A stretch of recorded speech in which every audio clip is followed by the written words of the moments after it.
Thank you. Great. Long day for you guys today. Um, Three questions for you. First one, can you give us an update, please, on Peter Lambert and Yeah. how he's, from what you know about his recovery from Tommy John? Yeah, he's progressing well.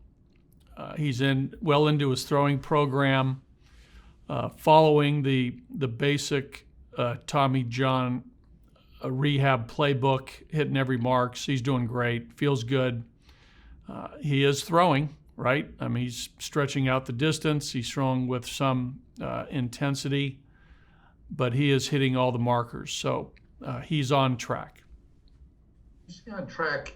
Of course, it varies for every person coming back from that. Is there any chance he could throw in the game type situation this year? I think so, yes. Yes. Okay. Second question for you, buddy. I know Thomas is still down there, so he was able to watch Austin Gomber's game yesterday. For those of us who were not there, can you give us your thoughts on how Gomber performed yesterday? Yeah, he threw the ball well. I think the thing that we wanted to take away from that was build the pitch count, which he did. He got to 70 pitches through 4 innings. His stuff through 70 pitches was solid. Didn't tire. Overall, I thought he threw the ball well. Having seen him this spring, what are your biggest impressions so far about him as a pitcher and competitor? Well, I think the thing that stands out for me is the aggressive nature to how he goes about it. He's quick between pitches. He's got an upbeat, I think, aggressive, I'm coming at you type delivery. He wants to set the pace, which I think is great. So there's intent with every pitch.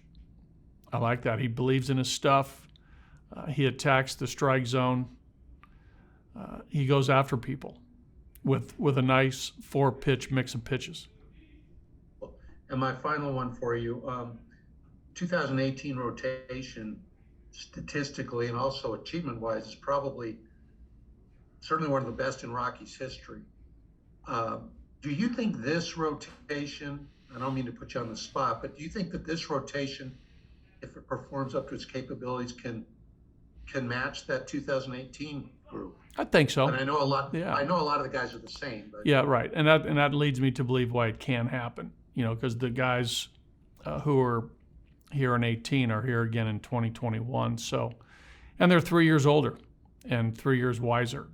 So I think they can match that for sure. But again, that's why we play to find out. But I think as far as where they are physically, where they are mentally, granted they have to be durable. That's the thing that I think sticks out the most of any successful rotation is the ability to go to the post and log innings and go out there and throw your 6 innings plus and pitch well enough to stay out there, right? There's a performance factor to that. In 18, our guys did it.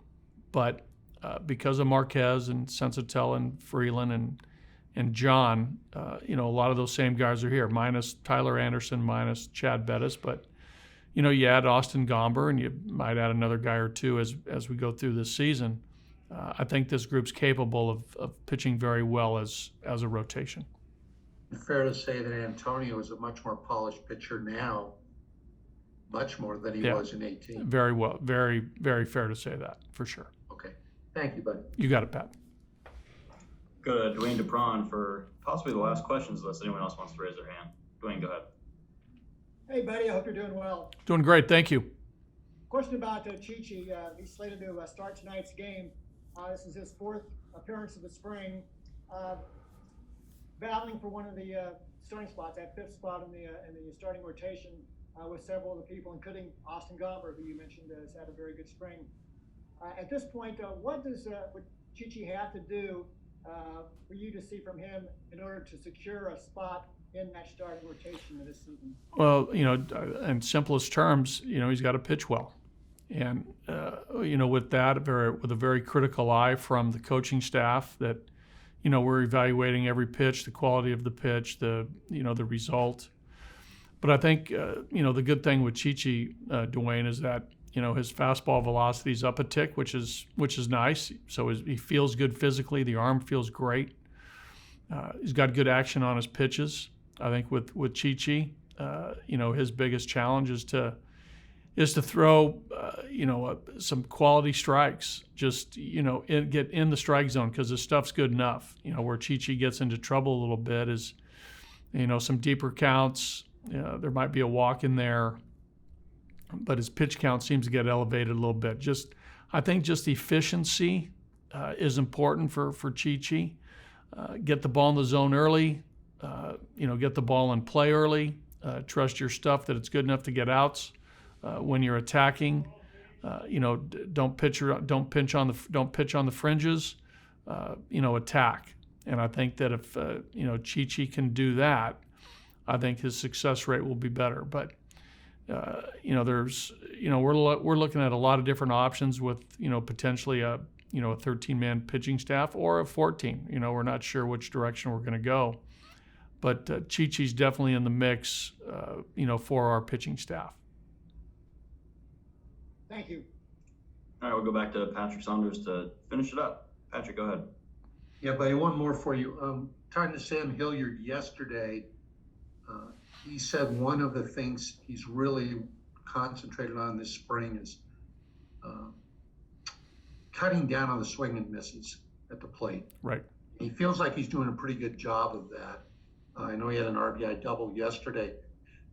What do you see from him at the plate? We know he has power. We know he has all the potential, but we also know he needs to cut down on the Ks. Well, so what do you see? I think a real conscious effort to cut the swing down, especially with 2 strikes, and to really try to, decrease his chase rate outside of the strike zone. And I think he's, his commitment to that this spring is visible. We're seeing that as a coaching staff. So I think if he can stay where he is right now and continue that into the season, I think we'll see more balls in play.